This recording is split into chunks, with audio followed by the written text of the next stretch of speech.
Olá, tudo bem? Eu sou o professor Antônio Mercedes, estou aqui para mais uma videoaula da série Resolução de Questões. Videoaula número 7. Né? Nesta videoaula, nós vamos resolver 7 questões emblemáticas de contabilidade de custo e contabilidade gerencial, dedicada especificamente para você, aluno universitário, e para você que está estudando, se preparando para um concurso público, em especial, inclusive, para aqueles que vão submeter a prova do Conselho Federal de Contabilidade, né? Importância vital. Então, nossa agendinha são 7 questões de contabilidade de custo e contabilidade gerencial. Lembramos que cada vez que nós resolvemos cada questão, nós também damos uma mini revisão da parte teórica e fazemos referência às nossas videoaulas da série Aprendendo Facilmente, na qual você encontrará esses assuntos detalhadamente, com exemplos e exercícios também. Se você está gostando, deixe seu like, é importância vital você deixar seu like, inscreva-se no meu canal, participe do crescimento do mesmo, né? É de importância vital. Se você tem alguma dúvida, mande para nós, am6gmail.com. Importante, qualquer dúvida que você tenha, qualquer questão que você queira resolver, qualquer assunto que você queira que eu trate aqui em uma próxima videoaula, mande para nós, né? Não deixe, divulgue nas suas redes sociais, participe do crescimento do canal. Eu agradeço antecipadamente. Vamos lá, nossas questões dessa videoaula 7, né? A empresa Bonsense apurou informações referentes ao mês de dezembro de 2018, e lá ele pegou o estoque inicial de produtos, estoque inicial de produtos acabados durante o mês, custo de produtos vendidos, né? E pegando aí custo de produtos vendidos, custo de produtos inacabados no final do mês. Lembrando que produtos inacabados é produtos sem elaboração, tá? Como a maioria dos livros trata. Com base nessas informações, o que é que ele pede? Ele quer que você trate aí o mês de janeiro de 2019, os saldos iniciais de produtos acabados e inacabados, né? Isso é que é a importância vital do que a questão pede. Ele pede os saldos iniciais de produtos acabados e os saldos iniciais de produtos inacabados, ou seja, produtos em elaboração. E aí ele apresenta lá 5 alternativas, né? A, B, C, D e E, para você, evidentemente, marcar a correta. Vamos à nossa solução, né? Esse assunto está sendo tratado lá na nossa videoaula da série Aprendendo Facilmente, videoaula 4A e videoaula 6. Então, dezembro de 2018 e janeiro de 2019. Vamos ver como é que trata. Então, simplesmente aqui eu coloquei os valores que foram informados aqui na questão. Estoque inicial de produtos em elaboração, 13.400. Estoque inicial de produtos acabados, 70 mil.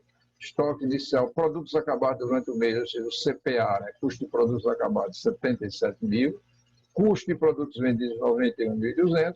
E produtos inacabados no final do mês, 3.800. E o que é que ele pede? Estoque final de produtos acabados.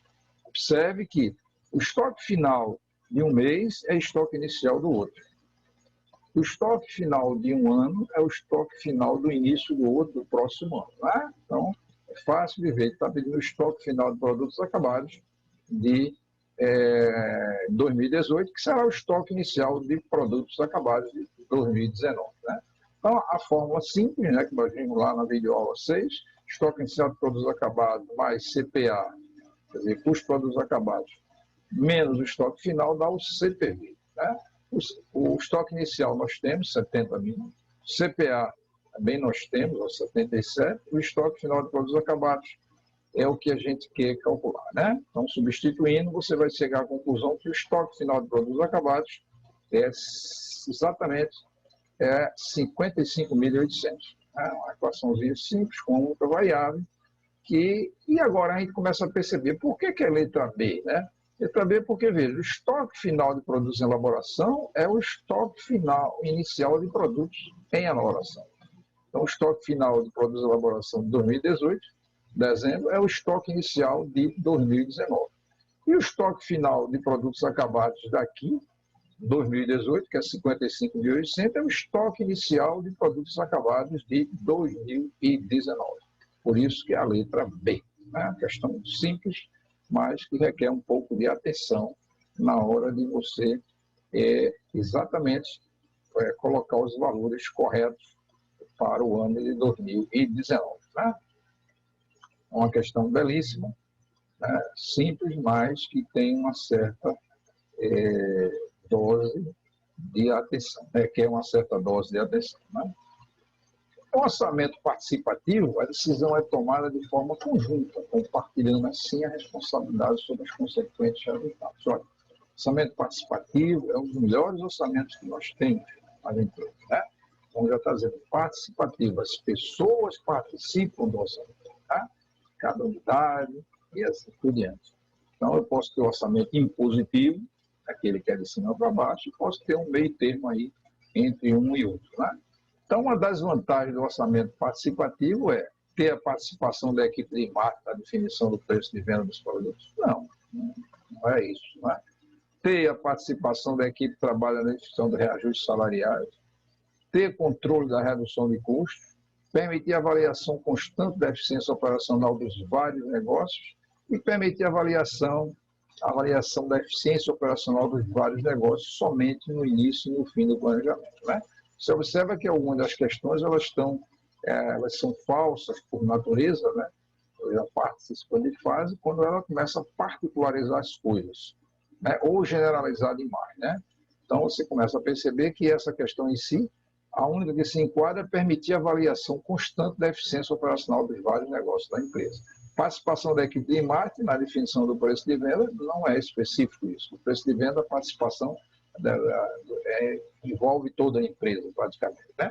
E a participação da equipe de trabalho na definição de reajustes salariais, não, porque isso aqui, reajuste salarial é um item específico, não é alguma coisa que fale do orçamento participativo. O orçamento participativo é de importância vital que permite avaliar a empresa como um todo. E todos participaram do orçamento, então todos são, evidentemente, responsáveis e partícipe da elaboração e partícipe também do seu acompanhamento e controle, né? Então, vamos lá. O orçamento empresarial permite acompanhar o grau de alcance da estratégia organizacional, conforme o intervalo relevante elevado em conta no tipo de orçamento denominado qual, né? Aí ele apresenta aqui vários tipos de orçamento. Nós temos uma aula lá só sobre orçamento, a importância vital. Então, orçamento real, estático, econômico, flexível, fixo. A gente viu lá que orçamento estático e flexível. Estático, você faz orçamento, ele não permite nenhuma mutação durante o período, né? Você já está trabalhando num ambiente que não tem inflação, que não tem mudanças radicais de valores, nem de quantidade, é fácil de trabalhar. Caso contrário, ele fica inoperante, ele fica sem serventia, né? O real é o realizado, é o dia a dia, é previsto e realizado. Então, quando leva em conta o orçamento denominado, levando em consideração o grau de alcance, na verdade, aquilo que acompanha as mutações de tudo, é orçamento flexível, né? Flexível, é aquele orçamento que você faz e você pode ajustar, que seja nível de quantidade e valor, e à medida que os meses do ano vão ocorrendo, né? Os fatos econômicos vão ocorrendo, de tal maneira que você pode, a cada momento, ajustar o seu orçamento, guardando sempre as versões anteriores desse orçamento de importância vital, para você ter uma referência, né, até para os futuros orçamentos. Questão 4, ele diz o seguinte: considera uma situação de análise de variação do preço real, 57 por unidade, e a quantidade real de 108 metros, 108.500 metros. O preço orçado foi de 55 e a quantidade orçada de 107.800, né? Então, você vai ver que há uma diferença entre o que foi orçado e o que foi realizado. E aí ele diz, nesse caso, o valor real será qual? Aí ele sai colocando os valores. Veja, o valor real nada mais é do que a gente viu lá na aula teórica, que é exatamente a quantidade real vezes o preço real que ocorreu, né? Esse é o valor real. O valor orçado é a quantidade orçada vezes o preço orçado, né? Tanto que a gente brincou lá comentando, quer dizer, se eu erro em quantidade, é um erro grave, porque é uma variável que depende de mim, depende da minha empresa, depende do meu setor, né? Setor da minha empresa. Já preço, não. Aquilo que eu estou comprando, por exemplo, é alguma coisa que depende de terceiro.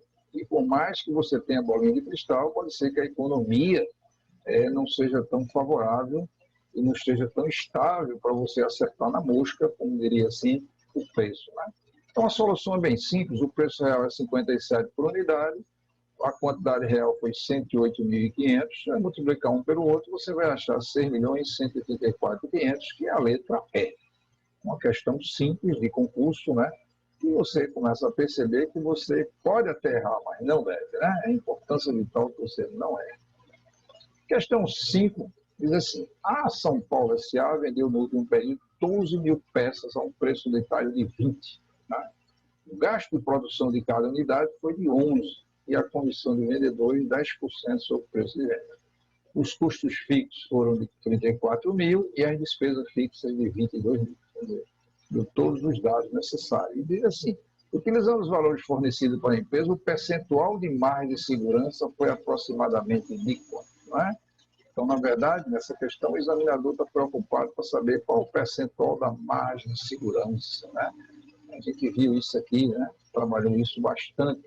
Né? A gente tem na videoaula 11, né? Sobre margem de segurança. Né? Na videoaula 10, nós falamos sobre ponto de equilíbrio, também nós vamos precisar. Né? E aí ele botou 43, 23, 33, 14 e 28. Né? Como é que eu trabalho isso? Né? Só lembrando, né, que é de suma importância que a gente lembre isso. Vamos dar um overview aqui sobre o que a gente viu. Olha.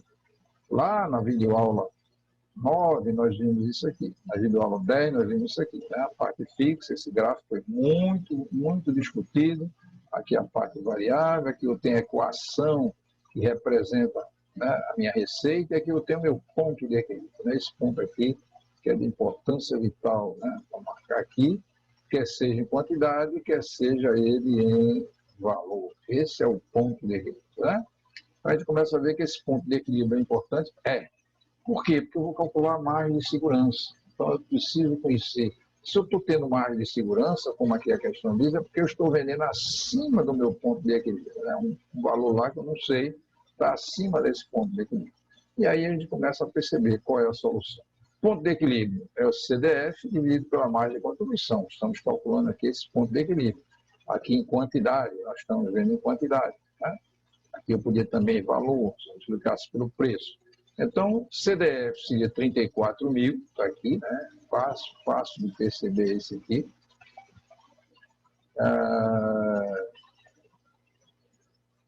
Então, você vai ver aqui os 34.000. A despesa fixa, 22.000. Né? E aqui, no denominador, você tem a margem de contribuição unitária, que é o preço de venda. Né? Eu estou vendendo aqui a 20, menos os gastos, no caso aqui 11 variáveis, a comissão 10% sobre o preço de venda, 10% de 20 é 2, e dá 8.000 unidades. Né? Fácil de perceber que aí nós temos 8.000 unidades. Né? Lembrando aqui ó, os 34.000, importante aqui, e aqui os 22.000 caiu aqui. Né? Importância vital a gente se lembrar desses valores. Né? E aí a gente vai, que a margem de segurança é o que eu vendo atualmente, menos meu ponto de equilíbrio, né? Venda meu ponto de equilíbrio sobre as vendas atuais, que pode ser em quantidade ou em valor. Essa fórmula aqui vamos trabalhar mais facilmente em unidades, né? Em quantidade. Então é 12.000, que é o que o sujeito está vendendo, menos 8.000, que é o nosso ponto de equilíbrio, dividido por 12.000 dá 33,3%. Se vezes 100 dá 33,3%. Isso nada mais é do que a letra C, né? Lembro que esse assunto está no videoaula da série Aprendendo Facilmente, videoaula 10 e videoaula 11, né? 2 videoaulas que você tem esse assunto sendo tratado devidamente, né? Vamos agora para a nossa próxima questão. Questão 6. Na apuração do preço de venda de um produto, deve-se considerar os limites de descontos que poderão ser concedidos. Correto? Saber se eu tenho que vender, ninguém vai vender tendo prejuízo. Né? Então, eu tenho que saber qual é o limite dos descontos que poderão ser concedidos. Ao aplicar o fator 1,2 sobre o custo para determinar o preço de venda com imposto, a empresa está utilizando o quê? Margem tributária, margem de segurança, fator de custo, fator de preço de compra ou marcado. Olha, nós vimos lá na videoaula 13, que trata lá de precificação. É de importância vital. Né? Então, quando eu aplico um fator, que é um fator multiplicador, a gente viu lá na fórmula, né? Esse fator é que me faz para você chegar ao preço de venda, considerando uma série de coisas que não estão embutidas no custo. Né? as despesas administrativas, despesas comerciais, outras coisas mais que podem não estar embutidas no preço, no custo do produto, né?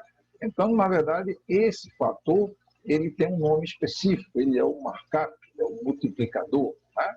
Então, se eu tenho alguma coisa que, para determinar o preço de venda, eu tenho meu custo, que é 5, e meu fator é 2, eu tenho que vender 5 vezes 2, 10 é meu preço de venda, né? Nesses 10 está embutido o meu lucro, está embutido a tributação que eu vou pagar, uma série de outras coisas que pode ter, né?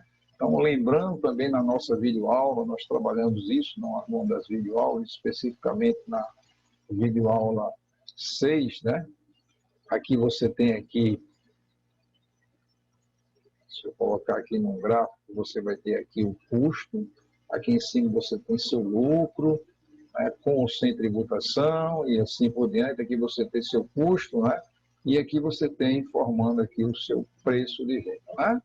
Então, quando eu conheço isso aqui, e é exatamente o meu custo, e eu multiplico, é porque eu estou multiplicando para considerar esta parcela, e para se chegar a este preço de venda que é assim. Por isso que nós falamos nas nossas videoaulas que é de importância vital para a empresa conhecer seus custos, dominar seus custos e assim por diante, né? Importância vital para que você tenha uma precificação mais precisa e saber exatamente quanto você pode dar de desconto, né?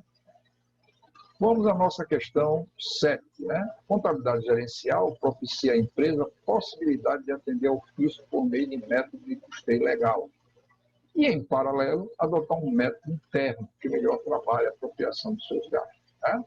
Então, você começa a perceber que eu tenho custo que é voltado para o fisco e eu tenho um custo voltado para a minha área gerencial, né? A minha gestão da minha empresa, a importância vital, né? A empresa que adota o sistema de custeio que atribui apenas custos e despesas variáveis aos seus produtos está utilizando que sistema de custeio, né? Nós vimos lá na videoaula 6, sistema de custeio. Falamos do custeio marginal, variável, falamos do custeio por absorção, e depois na seguinte falamos custeio por departamentalização, falamos também do custeio ABC, né? E outras coisas mais. De importância vital, desde a videoaula 6 que a gente está tratando isso. Então, aqui, marginal, por absorção, por departamentalização, ou departamentalizado, baseado em atividades, o ABC, e o ABC especificamente, né? Então, você começa a perceber que o custeio que eu levo em consideração só o que é variável é o marginal, ou comumente chamado custeio variável, né? Não marginal, não mais atualizado, mais moderno, né? Alguns livros mais recentes só falam de custeio marginal, não dá mais o nome custeio variável, né? E assim por diante. Então, essa aqui é a solução. Isso está lá na videoaula 6, departamentalização na videoaula 7, ABC e outros mais estão nas videoaulas subsequentes, né? Nós trabalhamos cada coisa dessa. Em cada videoaula dessa, que eu estou sempre falando, me referindo, da série Aprendendo Facilmente, nós apresentamos exemplos e exercícios e assim por diante, né? E com isso nós concluímos as nossas 7 questões, né? Importância vital que vocês assistam às videoaulas no meu canal, né, sobre diversos assuntos. Se você gostou, deixe seu like, receba as nossas atualizações, inscreva-se no meu canal, divulgue, é importante a divulgação, né? Eu agradeço antecipadamente a sua divulgação. Se tiver alguma dúvida, mande para o meu e-mail. Se você quiser que eu trate algum assunto específico dentro de contabilidade e gestão, você pode mandar a sugestão para a NAB6. Eu tenho uma série de sugestões já apresentadas e na próxima aula, por exemplo, eu vou apresentar uma videoaula que foi sugestões de algumas pessoas que pediram maiores explicações sobre o GAL e o GAF, GAL de alavancagem operacional e GAL de alavancagem financeira. Como é que ele surge, por que ele surge, nós vamos tratar isso e detalhar o máximo possível para nunca mais você ter dúvidas sobre o que é alavancagem operacional e o que é alavancagem financeira, né? Agradeço antecipadamente a sua atenção e espero contar com você numa próxima videoaula, ok? Tchau.